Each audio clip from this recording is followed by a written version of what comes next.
eu arrisco a dizer que a relação democrática do Estado democrático nunca colocou a arte e a cultura como elementos fundamentais para a formação do povo. Nunca chegou uma ideia mínima de paideia, por exemplo, né, para fazer assim, uma citação rasteira. Sempre se colocou cultura e arte, que é subjacente, como algo de consumo, algo que é privilegiado, ou então de distração, nunca para a formação do cidadão. Nunca. Essa relação entre cultura e educação sempre foi conflituosa no país, no Brasil. Nunca se deu uma comunhão necessária, fundamental, para que isso agisse em benefício de todos, né? Sidney Cruz, sou poeta, diretor de teatro, dramaturgo, gestor cultural, curador, e nenhuma dessas coisas profundamente. O que eu gostaria de falar, quer dizer, abordar, é a questão da distribuição de bens culturais no Brasil. Quer dizer, a minha experiência toda de gestor, de curador e de militante na área cultural sempre foi pensar esse gargalo, essa estagnação que é a comunicação e a distribuição de bens culturais no Brasil. Quer dizer, um fato é que o país é imenso, tem uma diversidade de regiões que produz e não consegue escoar, né? Não consegue espalhar, não consegue dar notícia para outras praças do que produz. Isso tudo durante um período, por exemplo, remetendo a um período da década de 60, né, do século passado, para cá, o Brasil sempre teve uma predominância de oportunidades alocadas no eixo Rio-São Paulo, chamado Sul Maravilha, no Sudeste. Então, a primeira experiência pública, ou seja, do Estado, de uma instituição pública, para tentar diminuir essa desigualdade de ofertas, de distribuição e até de relevância das experiências artísticas no Brasil, se deu com o projeto Mambembão, no final da década de 70, né? Entre os anos 78, 79 e 80. Uma experiência desenvolvida na Funarte por várias pessoas, né, importantes, Carlos Miranda, Orlando Miranda, Rodomar Conrado, enfim, uma série de técnicos e de pensadores e militantes que estavam ali trabalhando naquela instituição, que é uma instituição muito importante para essas discussões do empoderamento de várias áreas artísticas no Brasil, dentro da perspectiva de indústria cultural, de distribuição, enfim. A Funarte tinha um leque de setores dedicados a essa questão de emancipação do fazer artístico e da profissionalização das artes no Brasil. Essa experiência ela se marcou por uma característica muito interessante, que era do momento, da política cultural mais abrangente, que era trazer a periferia para o centro, né? Era um momento que o Brasil precisava conhecer mais, encarar mais e abraçar mais a sua diversidade cultural. Região Norte, região Nordeste, região Centro-Oeste, região Sul e Sudeste. Quer dizer, um Brasil mais profundo que se integrasse com essas diferenças regionais. Então, o Mambembão tinha essa característica de trazer os espetáculos de todas as regiões, região Nordeste, região Norte e Centro-Oeste, para esse eixo Rio-São Paulo. Muitos espetáculos que a gente teve a oportunidade de ver, está aí a história, é só pesquisar.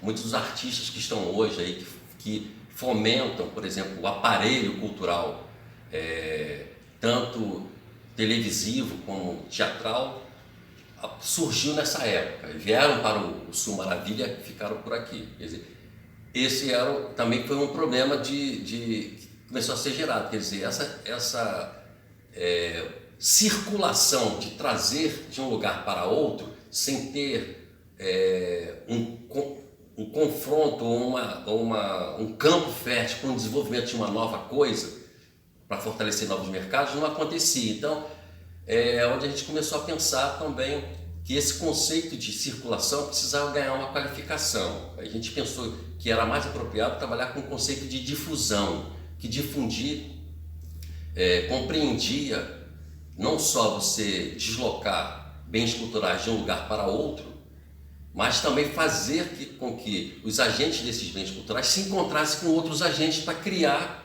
um mercado local, porque através da criação de mercados locais no Brasil, de praças, de centros de fomento, de sistematização de experiências, você teria então, enfim, um mercado para circular, para trocar e para sobreviver, sem a necessidade de fazer com que os artistas tivessem que se deslocar do seu local de criação para os espaços, os centros privilegiados de concentração, que era o chamado Sul Maravilha. Então, 20 anos depois dessa experiência no fim da década de 70, surge o palco giratório com essa ambição de tentar ultrapassar essa ideia de circulação para a ideia de difusão. Então, o palco giratório surge com a ideia de difusão caleidoscópica, ou seja, circulação de todos os lugares para todos os lugares. Quer dizer, uma roda em que pretendia, né, aí, usando a simbologia do giratório, fazer com que diversas praças se conectassem num rizoma, que isso fosse beneficiar uma diversidade de surgimento de novos grupos, a permanência e manutenção de novas equipes, novos grupos. O palco giratório tinha essa característica, pegou um pouco isso do Mamelon também, de fortalecer a criação coletiva, a criação de grupo, a criação de companhias, porque a gente achava que uma companhia, um grupo de artistas trabalhando por um certo tempo juntos, você amadurece, cria uma ética de convivência e de resistência com maior possibilidade de duração, né, de alcançar resultados mais eficazes, não só para os artistas, mas também para os espectadores, que em suma era o que interessava, né?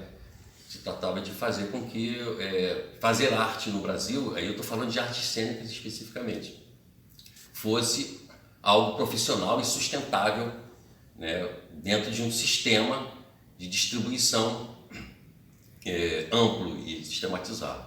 Então, essa ideia de distribuição como uma tarefa do Estado é uma ideia do Celso Furtado, né? Um Estado democrático, evidentemente, que está interessado em distribuição de oportunidades, em diminuir desigualdades de oportunidades, enfim.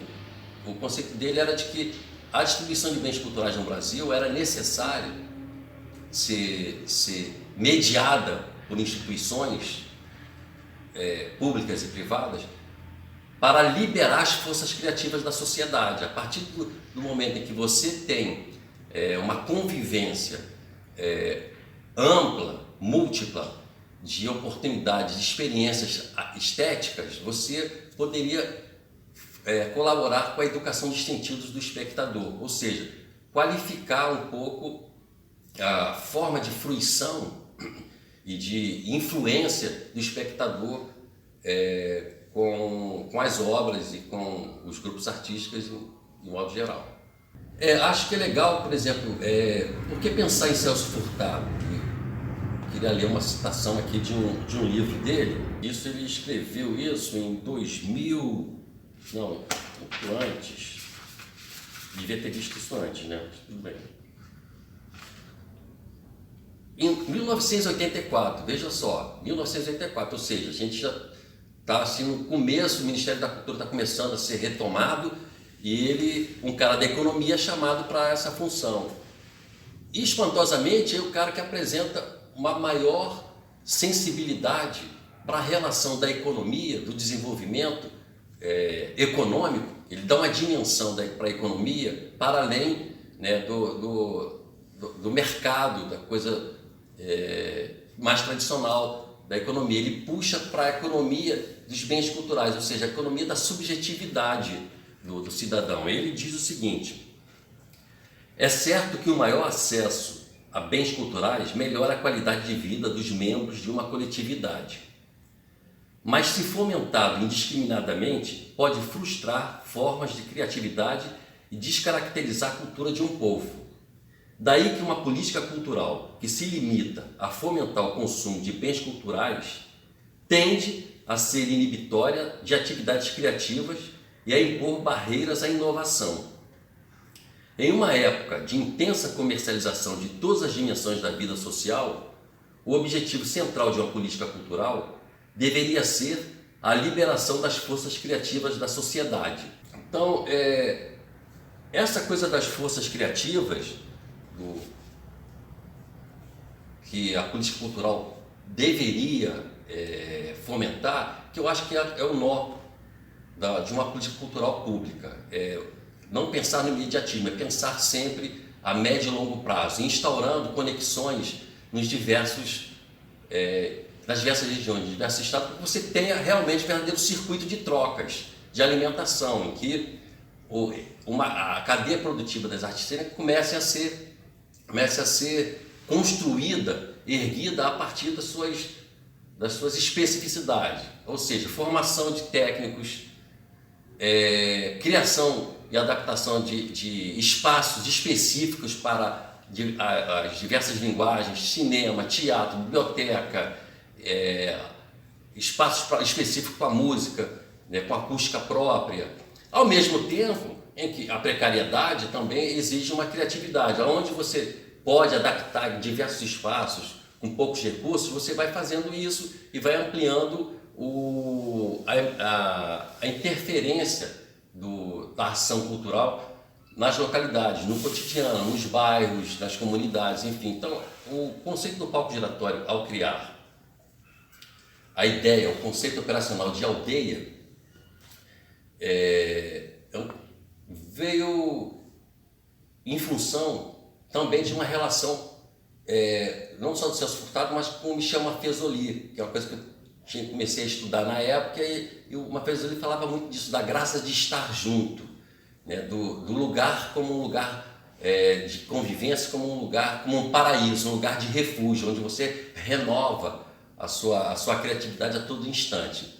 Então, a ideia de ter os mercados aldeia como mercados embrionários de circulação de bens culturais surgiu muito dessa ideia de convivência, ideia comunitária, de uma utopia, de um lugar que fosse pulsante. Então, a ideia dos territórios flutuantes, né, do palco giratório, que eram os grupos circulando, flutuando pelo país, e ao chegar nos territórios de pousos, que são aldeia, a ideia era que esses dois territórios criassem uma combustão cultural, criassem um choque de diversidade que produzisse novos encadeamentos, novos elos, para que a coisa pudesse crescer, se desenvolver por conta própria, aí criando políticas locais específicas. Então, o palco giratório trouxe uma inovação para essa política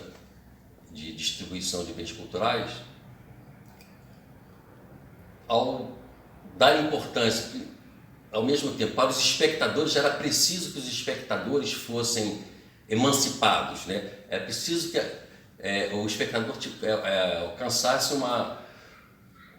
uma condição de poder ter uma fruição qualificada diante das experiências estéticas que eram oferecidas. Então, além de você pegar espetáculos de grupos de todos os lugares do Brasil, com uma diversidade de intenções, e jogassem nos espaços, também criava, ao mesmo tempo, uma dificuldade para o espectador de ver coisas novas, mas também, ao mesmo tempo, criava a possibilidade dele junto com o espetáculo, crescer nas suas janelas de compreensão dos espetáculos. Não sei se a palavra é compreensão, mas de fruição e comunhão com os espetáculos, sensorialmente, né? Por isso se tinha debates após os espetáculos sempre. A gente retomou isso como uma prática tribal, uma prática de assembleia constituída de espectadores com artistas. E, enfim, O fato de, em 1998, eu tive esse insight de apresentar para o SESC um projeto de difusão das artes cênicas e de intercâmbio, porque aí são duas coisas, né? Difundir e intercambiar, que pressupõe, né, se deslocar e trocar, né? Eu começou a pensar também em determinadas lógicas que deveriam ser invertidas ou discutidas, que é a lógica do lucro, a lógica de investimentos, né, em relação ao palco giratório, às artes cênicas. A gente, na instituição, começou a discutir muito isso. Primeiro, que a instituição é serviço social do comércio, é uma instituição que tinha como base e tem como base na sua carta de missão, de princípio, contribuir com a política de superação das desigualdades sociais, no país. A gente tem a intenção de, ao circular com os espetáculos, encontrar com as comunidades, tentar construir uma relação de harmonia entre educação e cultura como uma via alternativa para a formação do cidadão, para a formação de cidadania, para a cidadania cultural. Então, o problema dos investimentos foram aparecendo, mas ao mesmo tempo que eles foram aparecendo, eles foram sendo problematizados e quanto mais a estrutura hierárquica pensasse no desperdício que era investir em cultura, ao mesmo tempo se percebia que as comunidades respondiam melhor com a chegada desses bens culturais. Quer dizer, criou não sei se a palavra é paradoxo, mas um paradoxo construtivo desse conflito, de que essa tensão, né, de que fazer cultura é tensão e não harmonia, é você entrar e colocar as coisas em choque. E o projeto foi crescendo, talvez o projeto que mais cresceu dentro do SESC, porque passou a ser abraçado pelos 27 estados que compõem, né, o sistema SESC. O SESC está distribuído no Brasil de uma maneira que nenhuma instituição, me parece, no mundo está em termos de serviço social. Você tem equipamentos, você tem trabalhadores da cultura em todos os estados do Brasil e em diversas cidades do interior. Então a gente conseguiu construir, né, uma curadoria de representantes de 27 estados. Eu acho que não tem experiência de curadoria compartilhada desse nível em lugar nenhum. Quer dizer, esse foi um ganho também. Então não era só um ganho de circular e distribuir bens culturais, mas um ganho de reunir pessoas que estavam se formando, né, no meio profissional da cultura, ou seja, se especializando em gestão cultural, se especializando em técnicos de equipamento, enfim. Esse corpo de trabalhadores que, em suma, são um corpo que faz vibrar essa difusão, se constituiu junto também com os equipamentos, né? O SESC começou a implantar uma diversidade de espaços no país, em diversos lugares, não só teatros pequenos, teatro de arena, teatro de bonecos, espaços mais alternativos, múltiplos, os espaços multiconfiguracionais, ou seja, um espaço que você serve para diversas configurações de espetáculos, com a política que a gente desenvolveu também, e passou a ser a instituição que mais detém na sua estrutura número de quantidade de espaços culturais no país.